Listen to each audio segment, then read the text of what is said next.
Hello everyone. Welcome back to another important episode of our series English Made Easy.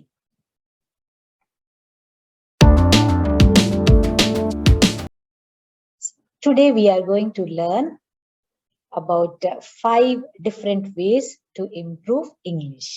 Different in the sense general ways అన్నమాట. అంటే మన English ని improve చేసుకోవడానికి general గా మనము కొన్ని ప్రిన్సిపల్స్ కానీ కొన్ని సూచనలు పాటించాలి. అవి ఏంటో నేను మీకు ఇప్పుడు ఎక్స్ప్లెయిన్ చేయబోతున్నాను. ఆ సూచనలు పాటించి నేను ఇంతకుముందు చెప్పిన లెసన్స్ లోంచి ఎగ్జాంపుల్స్ కూడా మీరు తీసుకొని చక్కగా ప్రాక్టీస్ చేస్తే మీకు ఇంగ్లీష్ తొందరలోనే వస్తుంది. అది కూడా నేను ఇంతకుముందు క్లాసెస్ లో చెప్పినట్టుగా you will be in a position to talk fluently and accurately. Hope you know the difference between fluency and accuracy. As I always tell you, fluency అంటే ఏం లేదు, పాజెస్ లేకుండా అంటే ఆపకుండా మాట్లాడగలగడం. అది ఎప్పుడు వస్తుంది? బాగా ప్రాక్టీస్ చేసినప్పుడు ఫ్లూయెన్సీ వస్తుంది అనమాట. నేను చెప్పాను కదా, రోజు 10 నిమిషాలు ప్రాక్టీస్ చేస్తే చాలు. ఎక్కువగా మీరు ఏమి ప్రాక్టీస్ చేయనక్కర్లేదు. అంటే మీకు టైం ఉంటే ఎక్కువగా ప్రాక్టీస్ చేయండి, లేదంటే 10 నిమిషాలు సరిపోతుంది. నేను చెప్పిన ఎగ్జాంపుల్స్ అన్ని కూడా మీరు చక్కగా ఉపయోగించగలగాలి. అక్యురసీ అంటే చెప్పాను, ability to talk grammatically correct. అంటే మనం ఏ భాష మాట్లాడినా కూడా కొంచెం గ్రామర్ కొంచెం ఉండాలి. అంటే మీరు గ్రామర్ అంటే మళ్ళీ భయపడకూడదు. నేను ఎప్పుడు చెప్తుంటాను కదా, మన మాతృభాష మనం ఎలా మాట్లాడగలుగుతున్నాము, ఏ గ్రామర్ టీచర్ సహాయం లేకుండా మనం మాట్లాడగలుగుతున్నాం. అలాగే ఇంగ్లీష్ కూడా ఎక్కువగా ప్రాక్టీస్ చేస్తూ ఉంటే ఏమవుతుంది, ఆటోమేటిక్ గా గ్రామర్ దానంతట అదే వస్తుంది. ఎటువంటి కంగారు మీకు అవసరం లేదు. So all of you, I think you are going to practice all the ways I'm going to discuss right now. All right. మనం ఇప్పుడు 5 different ways to improve spoken English గురించి మాట్లాడుకోబోతున్నాం. ఇప్పుడు నేను చెప్పబోయే ఈ 5 పద్ధతులు కూడా చాలా ఎఫెక్టివ్గా పనిచేస్తాయి. అంటే ఇవి గనక మనము పాటిస్తే చక్కగా ఇంగ్లీష్లో మనము ఇంప్రూవ్ చేసుకోవచ్చు, మన కమ్యూనికేషన్ స్కిల్స్ని ఇంప్రూవ్ చేసుకోవచ్చు. ఇప్పటి వరకు అసలు ఎక్కడా కూడా మీరు విని ఉండరు ఈ రకమైన పద్ధతులని. సో ఇప్పుడు నేను ఒకసారి 5 పద్ధతులు ఏంటో చెప్తాను. ఫస్ట్ వచ్చేసి reading news papers aloud. So I want all of you to focus on this word aloud. So I will be explaining about this word later on. Okay. Second way వచ్చేసి listening to podcast. I will explain you what is meant by podcast. We are going to understand the second method thoroughly. Then the third method comes as reading subtitles aloud. So you will be noticing that I am focusing on this word aloud. You will understand the importance of this phenomenon called aloud. Okay. Fourth type వచ్చేసి playing spoken activity games. నేను మీకు కొన్ని activities చెప్తాను, అవి మనము ఆడుకోవచ్చు అనమాట. Spoken English improve అవ్వడానికి కూడా పనికొస్తుంది అది. నెక్స్ట్ లాస్ట్ వన్ వచ్చేసి learning a new word every day. This is a very very important technique to increase hour comprehension skills and as well as communication skills. So ఈ 5 పద్ధతులు కనుక మనం పాటిస్తే ఇంగ్లీష్ నేర్చుకోవడం ఒక పెద్ద బ్రహ్మ విద్య ఏమీ కాదు, చక్కగా మనకి వచ్చేస్తుంది. అంటే ఈ 5 పద్ధతుల్లో మనము ఒక్కొక్క టెక్నిక్ని ఒక 10 మినిట్స్ డైలీ 10 మినిట్స్ కనుక మనం పాటిస్తే చక్కగా ఇంగ్లీష్ నేర్చుకోవచ్చు. రీడింగ్ స్కిల్స్తోనే మనము స్పీకింగ్ స్కిల్స్ కూడా మనము ఇంప్రూవ్ చేసుకోవచ్చు. So I will be explaining these techniques in clarity. ఇంకా మనం చక్కగా క్లారిటీతో నేను మొత్తం మీకు ఎక్స్ప్లెయిన్ చేయబోతున్నాను. So next one is reading news papers aloud. So as I was telling, allowed అనేది ఏంటంటే గట్టిగా చదవడం అనమాట. గట్టిగా చదవడం అంటే పైకి చదవడము. మామూలుగా ఏమవుతుంది, 2 టైప్స్ ఆఫ్ రీడింగ్ ఉంటుంది. ఒకటేమో సైలెంట్ రీడింగ్, రెండోదేమో లౌడ్ రీడింగ్. సైలెంట్ రీడింగ్ వచ్చేసి మెచ్యూర్డ్ రీడర్స్, అంటే ఇంగ్లీష్ మీద బాగా పట్టుండి చక్కగా వాళ్ళకి కమ్యూనికేషన్ స్కిల్స్లో ఏమీ ప్రాబ్లం లేకపోతే సైలెంట్ రీడింగ్ని మనము ఫాలో అవ్వచ్చు. అంటే అది మెచ్యూర్డ్ రీడింగ్ టైప్ అనమాట. అంటే బాగా ప్రొఫిషియన్సీ ఉన్న వాళ్ళు ఏం చేస్తారంటే రీడింగ్ని సైలెంట్గా చదువుతారు. గట్టిగా చదివితే మన కాంప్రిహెన్షన్ అంటే అండర్స్టాండింగ్ కెపాసిటీ తగ్గిపోతుంది, స్పీడ్ కూడా తగ్గిపోతుంది. సో బాగా ప్రొఫిషియన్సీ వచ్చేసి మనకు ప్రావీణ్యం వచ్చిందంటే అప్పుడు సైలెంట్ రీడింగ్కి వెళ్ళొచ్చు. కాకపోతే ఇప్పుడు మనం నేర్చుకునే స్టేట్లో ఉన్నాం కాబట్టి we should follow the process of loud reading. అంటే ఏదైనా ఒక న్యూస్ పేపర్ తీసుకొని దాంట్లో మనకి ఇష్టమైన ఏదైనా ఆర్టికల్ తీసుకొని దాన్ని గట్టిగా చదవాలి. నేను మొదటి నుంచి నా ఫస్ట్ వీడియో నుంచి కూడా ఏం చెప్తానంటే పలకాలి, పలికితేనే ఇంగ్లీష్ వస్తుందని మీకు ఎప్పుడు చెప్తూ ఉంటాను, మీకు అందరికీ అది గుర్తుండే ఉంటుంది. సో మనం ఫాలో అయ్యే ప్రాసెస్ ఏంటంటే లౌడ్ రీడింగ్. సో మీరేం చేయాలి అంటే ఒక న్యూస్ పేపర్ తీసుకొని దాంట్లో మీకు ఇష్టమైనది ఏదైనా ఒక ఆర్టికల్ తీసుకొని దాన్ని గట్టిగా చదవడం అలవాటు చేసుకోవాలి. గట్టిగా చదివితే ఏమవుతుందంటే మీకు ప్రొనౌన్సియేషన్ వస్తుంది, ఆ సెంటెన్సెస్ స్ట్రక్చర్ కూడా బాగా అర్థమవుతుంది. సో ఇప్పుడు నేను మీకు ఎగ్జాంపుల్ చూపెట్టబోతున్నాను. ఒక న్యూస్ పేపర్లో ఒక పారాగ్రాఫ్ తీసుకొని లేదా ఒక ఆర్టికల్ తీసుకొని ఎట్లా చదవాలి, ఆ టెక్నిక్స్ ఏంటో నేను మీకు ఇప్పుడు చెప్పబోతున్నాను. ఆల్ రైట్, నేను ఇప్పుడు మీకు ఒక ఎగ్జాంపుల్ చూపిస్తున్నాను. ఏదైనా ఒక న్యూస్ పేపర్ తీసుకోవాలి. ఆ న్యూస్ పేపర్లోంచి మీకు ఇష్టమైన ఆర్టికల్ కానీ ఏదైనా ఒక పారాగ్రాఫ్ కానీ మనము చదువుకోవచ్చు అనమాట. ఫర్ ఎగ్జాంపుల్ నేను ఇప్పుడు మీకు ఈ పారాగ్రాఫ్ని చదివి వినిపిస్తాను. అంటే రీడింగ్ అలౌడ్, గట్టిగా చదవాలి. ఊరికే మనసులో చదువుకుంటే ఇంగ్లీష్ రాదు. Why career guidance is a must for students, అది ఆర్టికల్ పేరు. Parents must be initiated and enlightened into child psychology, behavior, and learning paths. Parents are a child's first window to the world. It is only through parents' worldview that a child derives answers to fundamental questions such as who human beings are, what are planets, what are animals, how does life sustain on planet, what is nature, how is everything running, etc. The basic curiosities of a child are answered by their progenitors. But going beyond the preliminary inquiries, parents do require a thorough understanding of how to impart knowledge, values, manners, communication skills, and more to a kid. While as individuals we may be experts in all aspects of learning provided to a child by the parent mentioned previously, the methodology and manner in which these are to be told to the child may not be as aspect parents know. It is here that parental guidance assumes significance. ఇప్పుడు ఈ paragraph నేను చదివాను కదా, మీరు కూడా గట్టిగా ఈ పారాగ్రాఫ్ని చదవాలి. 1-2 సార్లు చదవాలి. ఒక పెన్సిల్ తీసుకొని అందులో మీకు ఏదైనా వర్డ్స్ రాకపోతే అవి అండర్లైన్ చేసుకొని డిక్షనరీలో మీనింగ్ తీసుకొని నేర్చుకోవచ్చు అనమాట. ఇది బాగా నేర్చుకొని ఒక 2-3 సార్లు నేర్చుకొని, సపోజ్ మీరు మాట్లాడుతున్నారు, ఈ టాపిక్ మీద మీరు మాట్లాడాలి, why career guidance is a must for students అని ఎవరైనా అడిగితే, what role do the parents pay in giving career guidance to the students అని ఎవరైనా అడిగితే పేరెంట్స్ రోల్ ఏంటి అంటే మీరు ఈ పారాగ్రాఫ్ ని చెప్తున్నట్టుగా మళ్ళీ మీరు చూడకుండా చెప్పగలగాలి. అంటే ఈ సెంటెన్సెస్ ఏమైనా కొంచెం హార్డ్ గా ఉంటే ఫస్ట్ ఒక పారాగ్రాఫ్ తీసుకొని అది నేర్చుకొని ఆ పారాగ్రాఫ్ అప్పచెప్పండి. అంటే ఎవరికో మీరు ప్రజెంటేషన్ ఇస్తున్నట్టుగా మిమ్మల్ని మీరు ఊహించుకొని అది మీరు చెప్పగలిగి ఉండాలి. ఇది ఒక చిన్న ఎగ్జాంపుల్ మాత్రమే నేను ఇస్తున్నాను. అలాగే మీరు ఏదైనా మీకు ఇంట్రెస్ట్ ఉన్న టాపిక్, మూవీ రివ్యూస్ కానీ, బుక్ రివ్యూస్ కానీ, లేకపోతే కిచెన్ రెసిపీస్ ఏదైనా రెసిపీస్ కానీ, బ్యూటీ టిప్స్ కానీ, లేకపోతే సైంటిఫిక్ ఆర్టికల్స్ కానీ, టెక్నాలజీ ఆర్టికల్స్ కానీ, ఏదైనా ఒక చిన్న పారాగ్రాఫ్ గట్టిగా చదవాలి. ఒక 2-3 సార్లు చదివి అది మళ్ళీ మీరు అప్పచెప్పగలిగి ఉండాలి. అప్పుడు ఏమవుతుందంటే మీకు ఫస్ట్ ఒక ప్రొనౌన్సియేషన్ వస్తుంది, భయం అన్నది పోతుంది, సెంటెన్స్ స్ట్రక్చర్ ఎలా ఉంటుందో కూడా మీకు అర్థమైపోతుంది అనమాట.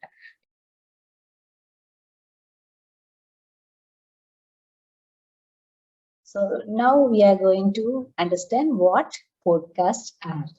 So podcasts are free audio programs distributed over the internet. You can download them and listen to them as you please. అంటే మీకు ఎలా ఇష్టం అనిపిస్తే అలా మీరు ఆ పోడ్కాస్ట్ ని వినొచ్చు అనమాట. అంటే అవి ఒక చిన్న ఆడియో ఫైల్స్, అంటే చాలా షార్ట్ గా ఒక 2 minutes, 3 minutes, 5 minutes అట్లా ఉంటాయి అన్నమాట ఈ పాడ్కాస్ట్ అనేవి. సో మనకి ఏ టాపిక్ మీద కావాలంటే ఆ టాపిక్ లో ఇవి ఇంటర్నెట్ లో మనకి అవైలబుల్ గా ఉంటాయి podcast. So what are the basic things I need to know? So podcast are really and that different than any other kind of radio program. అంటే మనం రేడియోలో విన్నట్టు గానే వినొచ్చు, కాకపోతే ఇక్కడ ఏమంటే the only difference is that the podcast creators distribute the episode of their program over the internet for everyone to listen to rather than using as a traditional radio station. అంటే ఇది ఎవరైనా వినొచ్చు, ఇంటర్నెట్ లో వాళ్ళు పెడతారు. Topic మీద ఏదైనా ఒక టాపిక్ తీసుకొని దాని మీద ఒక ఆడియో ఫైల్ అన్నమాట వాళ్ళు మాట్లాడి పెడతారు. సో అది మనకి చాలా కన్వీనియంట్ గా ఉంటుంది.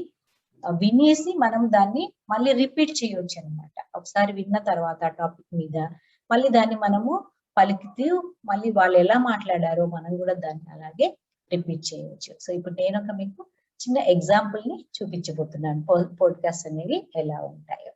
We are going to listen to it now. నేను చెప్పినట్టుగా మీకు పాడ్కాస్ట్ అంటే ఎలా ఉంటుంది అది చెప్పాను కదా, ఒక షార్ట్ ఆడియో క్లిప్పింగ్ అని. ఇప్పుడు మీకు ఒక ఎగ్జాంపుల్ నేను చూపించబోతున్నాను, అందరూ వినండి. Now we are going to listen a speech on a podcast on childhood. So this we are going to listen as a sample. EC. This podcast is supported by advertising outside the UK. BBC Sounds. Music, radio, podcasts.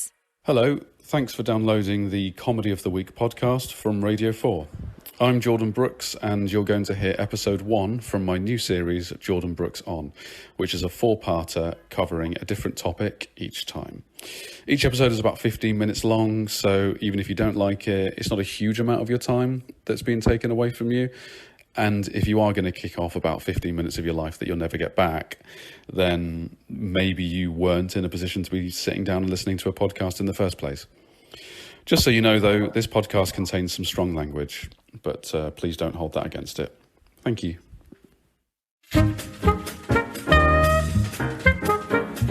Hi, I'm Jordan Brooks, writer, comedian, and actor sort of. Welcome to my radio show. Every episode, I choose a universal topic we can all relate to and delve right in. This week's topic is childhood. I want us to get real nostalgic for happier, simpler times, to rediscover the joys of innocence. So for this episode, we've set up a fireplace in the studio. We've got a nice little fire going, and I'm in an armchair. In fact, Sunil, you can describe this. Sunil's doing the audio description. Yeah, nice little fire, armchair. Anything else? You're in an armchair too. It's lovely, isn't it? It's hot, it's so hot. We're sweating like mad. Well, not so much now, though, since we stripped our boxes. I'm pretty uncomfortable, to be honest. Well, you're not meant to describe how you feel. It's about me. How do you feel? Pretty uncomfortable, yeah. Jordan gets out a notepad and opens it really slowly like it's an old book. Childhood. The big C. I don't think that's what... When I was little, I loved nothing more than my nan telling me a story by the fire. Then I got older, and obviously I now love nothing more than to take more drugs than my fragile mind can possibly handle and weep at the mess I'm making of my own life. But as a child, sat cross-legged in her cosy house by her electric fire, I was entranced by Nana's stories. Great tales of fantasy and wonderment. She ignited my imagination like no one else. She talked of fairies and goblins and ghosts and pixies, the mysterious events that defied explanation, the little flashes in the corner of your eye, the magical possibilities that grew within us all. Eventually they turned out to be symptoms of dementia, glaucoma and cancer. The stories were less good after that, just mostly complaining. No narrative structure at all, just rubbish to be quite honest with you. Lost interest.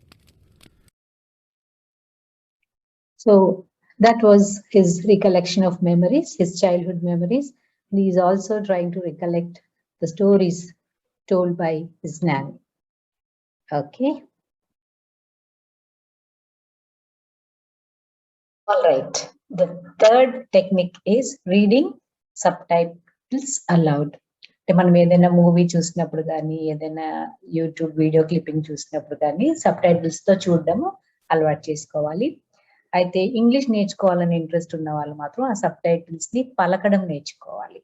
అంటే అవి చదువుకుంటూ చదవాలి. అంటే of course మనకి ఆ చూసే movie కొంచెం understand అవ్వడం కానీ అర్థం కావడం అఫెక్ట్ అవుతుంది. కానీ మన ఎయిమ్ వచ్చేసి మన లక్ష్యం వచ్చేసి ఇంగ్లీష్ నేర్చుకోవడం కాబట్టి ఇంగ్లీష్ సబ్‌టైటిల్స్‌ని గట్టిగా చదవడం నేర్చుకోండి. తర్వాత మళ్ళీ మూవీ చూడొచ్చు. ఒకసారి సబ్‌టైటిల్స్ గట్టిగా చదువుకొని మీరు సెకండ్ టైమ్ మూవీ చూసినప్పుడు బాగా అర్థమవుతుంది. సో, ఇప్పుడు ఫస్ట్ టైమ్ ఇటు చదువుతూ అటు మళ్ళీ మూవీ చూస్తే మీకు ప్రాసెస్ కొంచెం డిస్టర్బ్ అవుతుంది. అంత ఈజీగా అర్థం కాదు. కాకపోతే ఇంగ్లీష్ నేర్చుకోవడం ఇప్పుడు ఇంపార్టెన్స్ కాబట్టి సబ్‌టైటిల్స్ గట్టిగా చదవడం అలవాటు చేసుకోండి. ఇప్పుడు ఒక చిన్న క్లిప్పింగ్ చూపిస్తాను మీకు. ఆ సబ్‌టైటిల్స్ గట్టిగా చదవడం ప్రాక్టీస్ చేయండి. Marie, this is Ms. Novak. She's from Chicago. Marie is our receptionist. It's nice to meet you. It's nice to meet you too. I'll get your tickets. Thank you.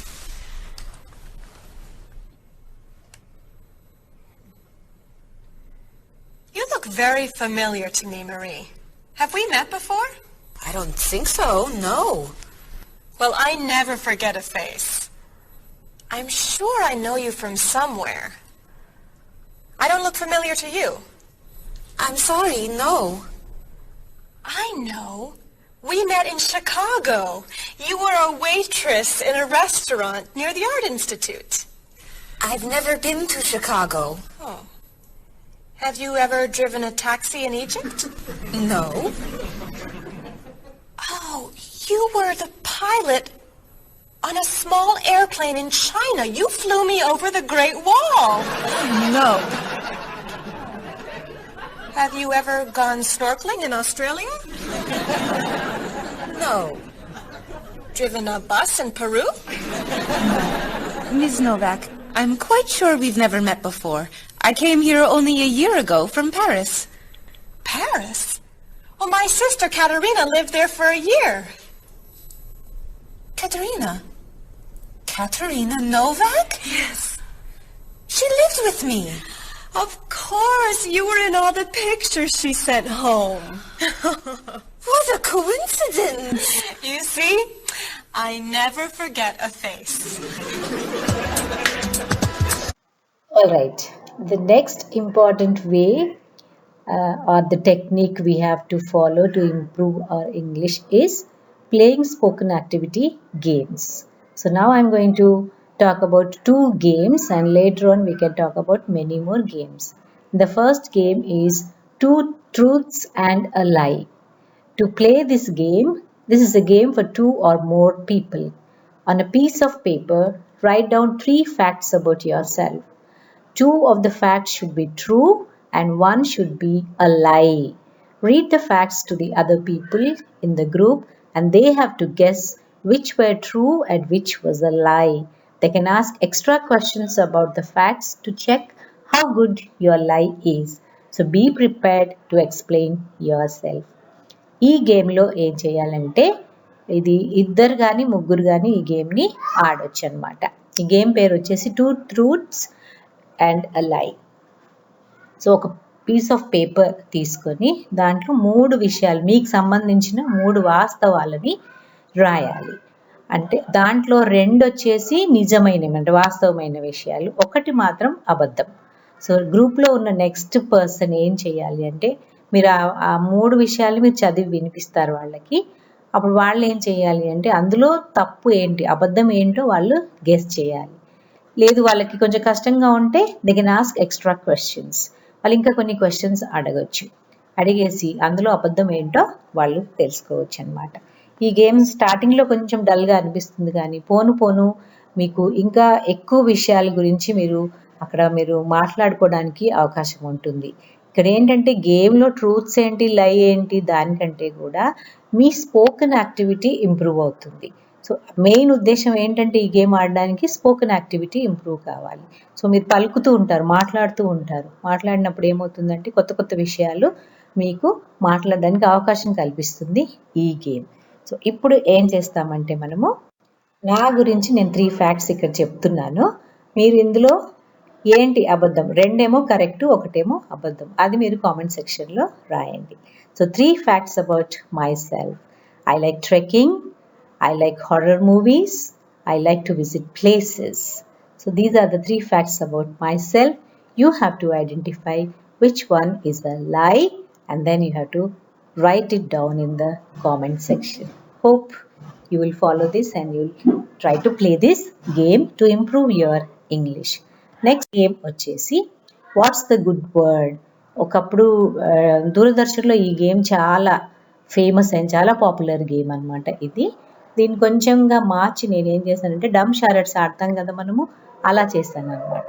So I'm just going to explain this game to you all. This is a classic party game and it's great for practicing English too. On stack of cards or slips of paper, write down the vocabulary you want to remember. Verbs and nouns work well for this game. Now mix up the pieces of paper and take turns to act out a word each while the other people in the group try to guess which word you are acting. ఈ game ఆడడానికి ఏం చేయాలంటే మీరు cards కానీ ఒక slips of paper కానీ ఒక 10 slips of paper తీసుకొని దాంట్లో వర్డ్స్ రాయాలి. ముఖ్యంగా వర్బ్స్ కానీ నౌన్స్ కానీ చాలా బాగా పనిచేస్తాయి అన్నమాట. అవన్నీ కూడా ఒక బౌల్లో వేసి ఒక్కొక్కరు లేచి నిలబడి ఒక్కొక్క స్లిప్ తీసుకొని ఓపెన్ చేసి దాంట్లో ఉన్న వర్డ్ ఏంటో బయటకు చెప్పకుండా ఎనాక్ట్ చేయాలి, అంటే యాక్టింగ్ చేసి చూపించాలి. మిగతా గ్రూప్ మెంబర్స్ ఏం చేయాలంటే ఆ గేమ్ ఆ వర్డ్ పేరేంటో వాళ్ళు చెప్పగలిగి ఉండాలన్నమాట. ఇది మీకు వొకాబులరీని ఇంప్రూవ్ చేస్తుంది, అలాగే స్పోకెన్ స్కిల్స్ని కూడా ఇంప్రూవ్ చేస్తుంది. సో ఈ గేమ్ కూడా మనము ఆడొచ్చు ఇంగ్లీష్ ఇంప్రూవ్ చేసుకోవడానికి. ఇంకా పైన కనిపించే గ్రీన్ యారో ఏంటంటే అక్కడ మీకు ఒక లింక్ కనిపిస్తూ ఉంది. ఆ లింక్ ఏంటంటే ఇంకొక ఇంట్రెస్టింగ్ మార్కెట్ గేమ్ అని ఉంటుంది ఇంగ్లీష్ ఇంప్రూవ్ చేసుకోవడానికి. ఆ గేమ్ కూడా మీరు ఆడొచ్చు అనమాట. మీరు ఆ వీడియో మీద క్లిక్ చేస్తే మీకు ఆ గేమ్ ఎట్లా ఆడాలో కూడా అక్కడ క్లియర్గా ఎక్స్ప్లెయిన్ చేశాను నేను. ఆ వీడియో కూడా మీరు చూడండి. So these are the 2 important games I wanted you to play to improve your spoken English. English improve చేసుకోవడానికి ఈ గేమ్స్ చాలా బాగా పనిచేస్తాయి. Hope you will play this and tell me how you felt in the comment section. మీరు ఎలా ఆడగలిగారు ఈ గేమ్ని, మీకు ఏమైనా ఉపయోగం కలిగిందా ఈ గేమ్ వల్ల, మీరు కామెంట్ సెక్షన్లో చెప్పండి. ఇంకా ఈరోజు నేను చెప్పబోయే లాస్ట్ టెక్నిక్ ఏంటంటే learning a new word every day. This is one of my favourite technique also. ఈ రోజు వరకు కూడా నేను ఈ మెథడ్ని ఫాలో అవుతాను. అంటే ఎంత ఇంగ్లీష్లో మనము ప్రొఫిషియన్సీ వచ్చినా, ఎంత మాస్టర్స్ అయినా కూడా learning is a continuous process. అంటే మనము ఎక్స్పర్ట్స్ ఏం చెప్తారంటే learning is a process which takes place from home to tomb. అంటే మనం పుట్టినప్పటి నుంచి మళ్ళీ చనిపోయే వరకు కూడా ఈ లెర్నింగ్ అనేది కంటిన్యూస్గా ప్రాసెస్ లాగా జరుగుతూనే ఉంటుందన్నమాట. అదే మనం ఇంగ్లీష్కి కూడా అప్లై చేసుకోవాలి. Why? Because no one is a walking dictionary or a walking encyclopedia. మనం ఎన్ని నేర్చుకున్నా కూడా ఇంకా తక్కువే. మనం డిక్షనరీలో ఉన్న వేల వేల వేల పదాలన్నీ నేర్చుకోలేం కదా. So there is no end, there is no period for learning. So ఇది చాలా ఎఫెక్టివ్ టెక్నిక్ అనమాట. Learning a new word every day. మనకి ఎంత ఇంగ్లీష్ వచ్చినా కూడా ప్రతిరోజు ఒక న్యూ వర్డ్ని మనము నేర్చుకోవాలి. డిక్షనరీ తీసుకొని ఏదైనా ఒక డిక్షనరీ, మనకి ఆన్లైన్ డిక్షనరీ కానీ ఏదైనా ఒక డిక్షనరీ తీసుకొని అందులో మనకు ఇష్టమైన పేజ్ ఏదైనా ఒక పేజ్ తీసుకొని ఒక వర్డ్ని సెలెక్ట్ చేసుకోవాలి. సెలెక్ట్ చేసుకొని ఆ వర్డ్ మీనింగ్ నేర్చుకోవాలి. దాన్ని ఒక సెంటెన్స్లో పెట్టి మనము నేర్చుకోగలగాలి. ఫర్ ఎగ్జాంపుల్ ఈరోజు నేను నేర్చుకున్న వర్డ్ ఏంటంటే క్రాక్ సంబడి అప్. అంటే ఇది క్రాక్ అనే దానికి చాలా మీనింగ్స్ ఉన్నాయి. ఈరోజు నేను నేర్చుకున్న మీనింగ్ ఏంటంటే to suddenly laugh a lot or to make someone suddenly laugh a lot. అంటే గట్టిగా నవ్వడం అనమాట. సడన్గా మనకి నవ్వు వచ్చేస్తుంది ఒక్కొక్కసారి. దాన్ని క్రాక్ సంబడి అప్ అంటారు. ఎగ్జాంపుల్స్ చూడండి అక్కడ. I took 1 look at her and cracked up. ఎందుకో ఆమెను చూడంగానే నాకు భలే నవ్వు వచ్చేసింది అనమాట. So when I looked at her I cracked up. I took 1 look at her and cracked up. Next example, there's something about that guy's face that just cracks me up. ఎందుకో అతని ఫేస్ చూడంగానే నాకు బాగా నవ్వు వచ్చేస్తుంది అనమాట. For example మనం కమేడియన్స్ని చూస్తాం మూవీస్లో. ఆ కమేడియన్ ఫేస్ని చూడంగానే మనకి భలే నవ్వు వచ్చేస్తుంది అనమాట. వాళ్ళు ఇంకా డైలాగ్స్ చెప్పకముందే మనం చూడంగానే బాగా నవ్వు వచ్చేస్తుంది. ఆ సందర్భాల్లో మనము క్రాక్ అనే వర్డ్ని యూజ్ చేయవచ్చు. So that is the example they were trying to tell here. There something about that guy's face that just cracks me up. సో ఈ విధంగా మనం ఆ సెంటెన్స్ని, ఆ వర్డ్ని ఏం చేయాలంటే మన ఓన్ సెంటెన్స్లో మనము ఉపయోగించుకోవాలి. So this is one of the important method. Once again I'm repeating. అందరూ కూడా ఇదొక హ్యాబిట్ లాగా పెట్టుకోవాలి. ఏదైనా డిక్షనరీలోంచి కానీ, న్యూస్ పేపర్లోంచి కానీ, ఎక్కడి నుంచి అయినా ఒక కొత్త వర్డ్ తీసుకొని దాని మీనింగ్ కనుక్కొని ఆ మీనింగ్ని మన ఓన్ సెంటెన్స్లో మనము పెట్టగలిగి ఉండాలి. ఆ సెంటెన్స్ని మనం షేర్ చేసుకోవాలి. మళ్ళీ మన ఫ్రెండ్స్తో కానీ, ఒకవేళ క్లాస్లో ఉంటే క్లాస్లో కానీ, గ్రూప్లో ఉంటే గ్రూప్లో కానీ మనము అవి షేర్ చేసుకోవాలి. సో ఇవి మనం ఈరోజు మనం మాట్లాడుకున్న 5 ఇంపార్టెంట్ టెక్నిక్స్. అండ్ ఈ టెక్నిక్స్ కనుక మీరు ఫాలో అవుతే తప్పకుండా మీకు ఇంగ్లీష్ వస్తుంది. That was about 5 common ways or 5 general ways of improving English. Hope you have understood it and you are going to practice all those 5 important instructions or important advices I have given to improve your English. నేను చెప్పిన ఆ 5 సలహాలని మీరు పాటిస్తారని అనుకుంటున్నాను. పాటించి ఆ మీ ఇంగ్లీష్ని మీరు బాగా improve చేసుకోండి. ఓకేనా? మీకేమన్నా డౌట్స్ ఉంటే కామెంట్ సెక్షన్లో పెట్టండి. If you have really liked this video, please like, share and comment and subscribe to my channel for some more important lessons to improve your English in an easy way. అంటే ఎక్కువ కష్టం లేకుండా మీరు నేర్చుకోవడానికి ఈ లెసన్స్ని మీరు ఉపయోగించుకోవచ్చు. ఓకేనా? Bye for now. Take care.